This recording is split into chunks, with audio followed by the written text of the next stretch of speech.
Et bonjour à tous, aujourd'hui on se rejoint pour une nouvelle vidéo où on reçoit un Tristan Manzano, alias Xno pour ceux qui le connaissent, qui va nous faire une analyse à chaud d'un poste informatique qui a été compromis.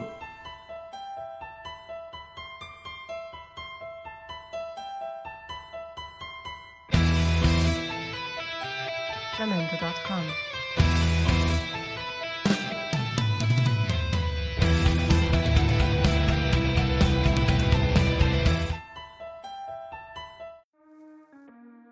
Donc bonjour Tristan, comment vas-tu? Bonjour, je vais très bien et toi?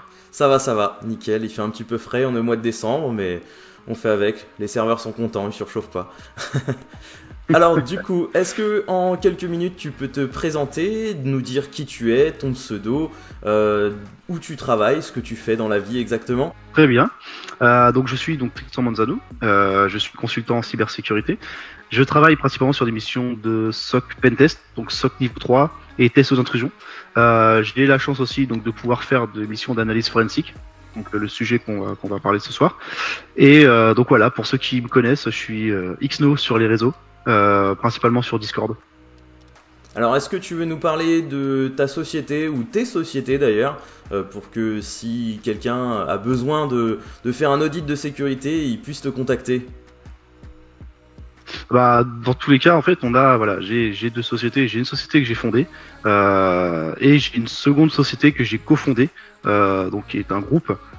Et on travaille principalement sur la partie donc cybersécurité, donc tout ce qui va être vraiment sécurité, système, réseau, tout ce qui est vraiment aussi donc SOC, test d'intrusion, analyse forensique, gouvernance, tout ce qui touche vraiment autour de la sécurité et de la cybersécurité. Alors, aujourd'hui, tu vas nous présenter l'analyse à chaud d'un poste informatique qui a été compromis par un malware. Est-ce que du coup, avant ça, on peut revenir un peu aux bases? Est-ce que tu peux nous présenter ce qu'est le forensic, en quoi ça consiste, ce qu'est une analyse à chaud, pourquoi on parle d'analyse à chaud, à froid, qu'est-ce que ça représente exactement tout ça? Pour faire simple, une analyse forensique, ça va être une analyse d'un système qui a été compromis par un malware ou par un attaquant directement. Et le but, en fait, c'est de pouvoir capturer l'intégralité de la mémoire vive et l'intégralité du disque. Donc, on va faire une copie complète du disque, donc ce qu'on appelle une copie bit à bit, donc vraiment une copie dans l'intégralité, pour pouvoir après les analyser sur un serveur complètement isolé du réseau, complètement offline, et on va pouvoir analyser et essayer de retracer le parcours de l'attaquant ou du virus pour essayer de décortiquer un peu ce malware, par quelle porte d'entrée il est entré, est-ce qu'il y a eu d'autres dégâts, est-ce qu'il a été potentiellement sauvegardé, tout ça, ça va nous permettre en fait de remonter vraiment le processus complet d'exécution d'un malware ou d'une attaque. Donc en fait, tu vas donc sauvegarder le disque, sauvegarder ce qui se trouve en mémoire. Donc en fait, on peut assimiler ça à un snapshot, on va dire, un cliché instantané d'une machine virtuelle, mais sur une machine physique. C'est ça, effectivement, c'est un peu le principe. D'ailleurs, quand on a des machines sur du cloud et qu'on veut effectivement faire une analyse forensique, le snapshot est une bonne technique pour pouvoir récupérer tout simplement la mémoire vive. Donc là, pour la démonstration, on part du principe donc d'un faux virus qui a été créé, on va dire tout simplement. Et en fait, on va partir un peu sur une histoire. On part du principe qu'en fait, quelqu'un vient d'arriver dans une entreprise et il y a un peu un challenge dans l'entreprise, c'est d'essayer d'attaquer ses collègues. Et voilà, donc là, je suis un nouvel arrivant dans l'entreprise et pas de chance, je me suis fait attaquer par mon collègue. Et ben tout simplement, en fait, le but de l'analyse forensique va être de savoir quel est le collègue qui m'a attaqué et quel est l'impact de ce virus. Donc là, voilà, on a tout simplement un virus sur ma machine, sur mon Windows. Donc à partir de là, on va pouvoir récupérer, tout simplement, faire une copie de la mémoire vive et une copie du disque. Donc, ce qu'il faut quand même savoir au préalable, c'est que quand on fait une copie du disque ou une copie de la RAM, il faut le sauvegarder sur un support externe qui est bien plus gros que le disque actuel. Parce que si vous avez un disque qui fait 1 Tera, vous allez avoir un fichier qui fera 1 Tera. Donc il faudra le stocker sur un disque plus gros. Et pareil pour la RAM, si vous avez 16 Go de RAM, vous aurez un fichier qui fera 16 Go de RAM. On fait vraiment une copie complète. Pour la démonstration, donc mon virus est toujours en cours d'exécution en bas. Je vais récupérer une invite de commande. Donc là, même pour analyser ce qu'on disait tout à l'heure à chaud, donc pendant que la machine tourne, tu ne coupes même pas le virus pour avoir le plus d'informations possible, c'est ça? Exactement. Je coupe même pas le virus, je n'installe pas d'outils, parce que quand on installe un utilitaire, il y a des traces qui sont ajoutées dans les logs, il y a des traces qui sont ajoutées sur le disque. Donc là, on est vraiment sur une copie complète. Pour commencer cette copie, je vais tout simplement ouvrir une invite de commande. Et je vais utiliser donc un utilitaire très connu qui s'appelle l'utilitaire DD, donc qui est très connu sous Linux ou sous Unix principalement, mais il existe aussi donc l'utilitaire sous Windows. Il existe aussi d'autres outils comme FTK Major par exemple ou Autopsy. Le seul problème de ces outils, c'est que par exemple FTK Major c'est un outil qu'on doit installer sur la machine. Donc si on installe un outil sur la machine pour faire une capture du disque ou de la RAM, l'installation de cet utilitaire va générer du log, va générer des fichiers sur le disque. Donc là, on part vraiment sur une copie, vraiment une copie en l'état. Pour cela, j'ai branché donc une clé USB avec mes outils et je vais pouvoir utiliser donc mon fameux dd.exe. Donc dd.exe, il est assez simple, il nous demande juste un input. Donc en input, je lui donne mon hard disk 0 avec ma partition 0. Ok. Donc en là, output, je vais lui renseigner. On va récupérer directement le disque brut et pas uniquement la partition C2 points, etc. C'est vraiment l'intégralité du disque. Exactement. Exactement. Et en output, on le redirige sur la clé USB. Okay. Comme je le disais tout à l'heure, effectivement, quand on fait une copie d'un disque, si on a un disque qui fait 1 Tera, il faut le copier sur un disque supérieur à 1 Tera, parce qu'on va avoir un fichier de données qui fera 1 Tera. Donc on est obligé de le stocker sur un périphérique externe. On lui renseigne le nombre de blocs et on lui demande une barre de progression pour pouvoir afficher l'état de la copie en temps réel. Okay. Donc là on peut voir la copie qui a commencé. Maintenant nous allons donc copier l'intégralité de la mémoire RAM. Donc pour cela, j'utilise un autre outil qui s'appelle wimpmem.exe et on veut lui demander en valeur d'être en mode verbeux, d'avoir un output, encore une fois dans notre dossier forensic, on va l'appeler mémoire.raw pour avoir un fichier de données.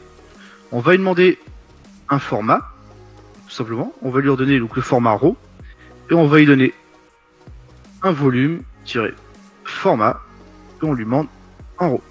Okay. À partir de là, on a une copie qui est en train de s'effectuer. Maintenant que nous avons fait notre copie, on va pouvoir venir analyser ces fichiers.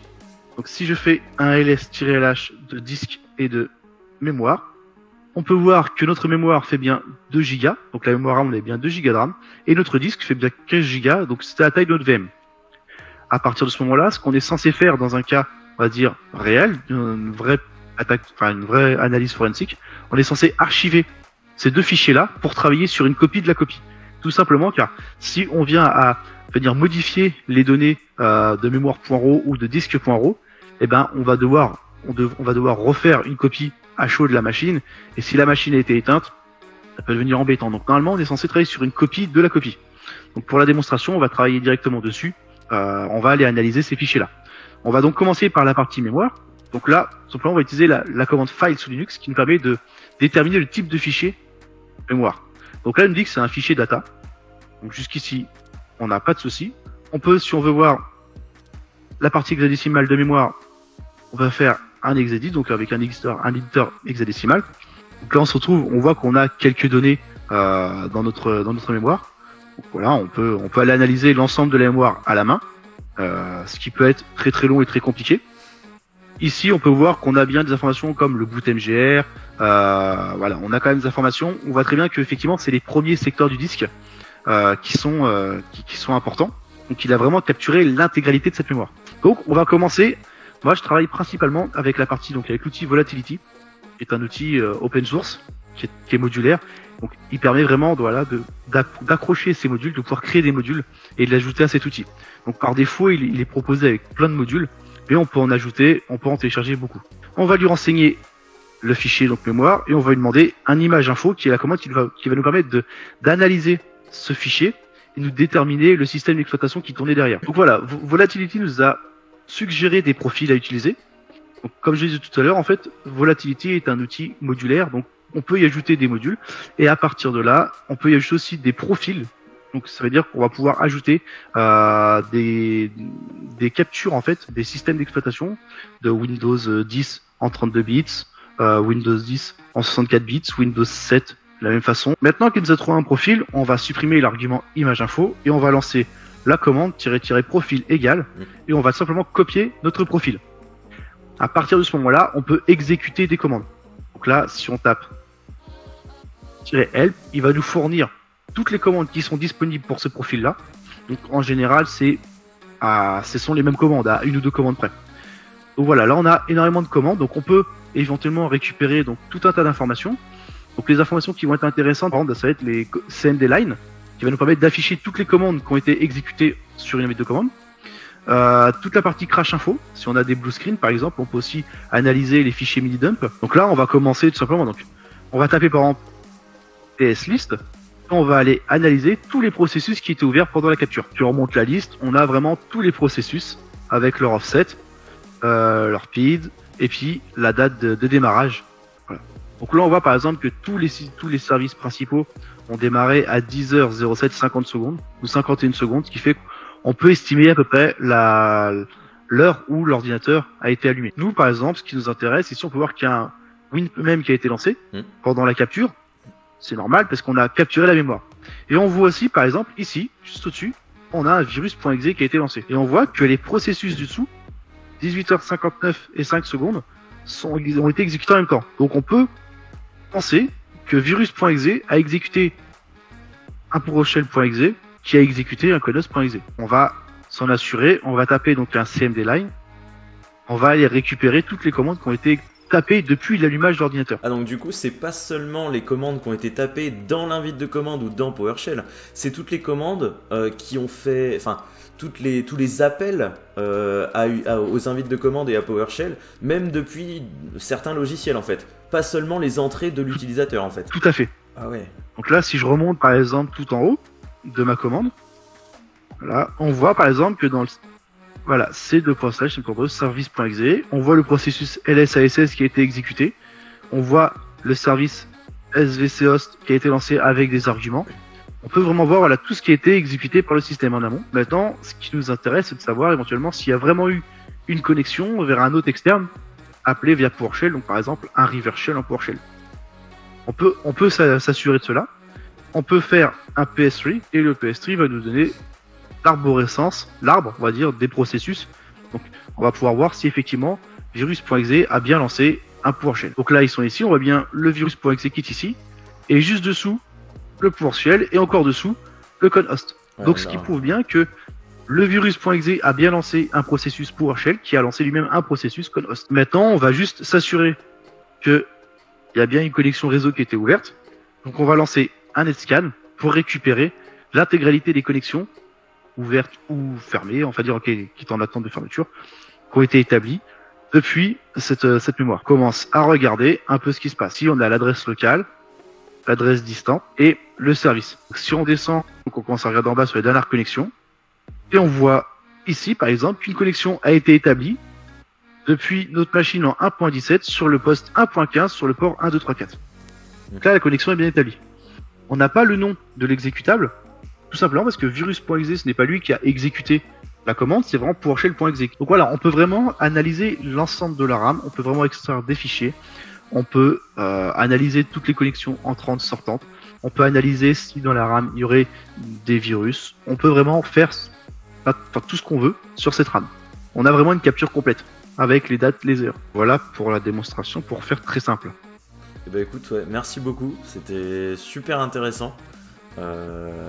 Et j'avoue que je sais pas trop quoi dire. Je pensais pas que c'était aussi simple en fait d'aller rechercher des infos et puis tout le déroulé en fait, de récupérer quel logiciel a été lancé et quel process découle de quel process par an. Donc pas mal du tout. Franchement, GG. L'analyse forensique est vraiment passionnant. Donc là, on a vu qu'une toute petite partie, parce qu'on n'a pas beaucoup de temps, mais c'est un sujet on peut en discuter pendant beaucoup de temps. C'est un sujet très passionnant. C'est vraiment un sujet intéressant. Pour moi, ça fait vraiment partie des sujets très intéressants, aussi intéressants que les captures the flag qu'on peut voir. Parce que là, on est vraiment sur la partie défensive, la partie d'investigation, la partie de récupérer des données, des traces. Merci beaucoup en tout cas à toi d'être venu sur la chaîne nous présenter tout ça. J'ai cru comprendre que t'allais peut-être lancer ta propre chaîne YouTube. J'y ai pensé pendant un moment, mais ça va me prendre quand même beaucoup de temps. Et je passe déjà beaucoup de temps au travail, où j'ai aussi ma famille, donc c'est un sujet que j'y ai pensé, mais à voir. Bon. Peut-être un jour, pourquoi pas. On compte sur les abonnés pour te lancer plein d'encouragement dans les commentaires de la vidéo alors. Ah, c'est ça, voilà. S'il y a des questions, pas hésiter à mettre des commentaires, pas hésiter à les poser, pas hésiter à venir sur le Discord aussi. Discord de processus, on peut discuter d'analyse forensique, y a pas de souci, avec grand plaisir. Merci beaucoup à toi, On peut Tristan. aller plus en détail. Merci beaucoup. Bref, c'est tout pour aujourd'hui. Avant de nous quitter, petit aparté, je vous rappelle que Waked a sorti sa marque de vêtements Hacker Mentality. Sur sa boutique, vous pourrez retrouver des stickers, des t-shirts ou encore des hoodies comme celui que je porte actuellement, donc avec le petit logo Hacker Mentality. Donc hacker-mentality.com, le lien est en description de cette vidéo. Moi, je vous dis à très vite pour de nouvelles vidéos et d'ici là, portez-vous bien.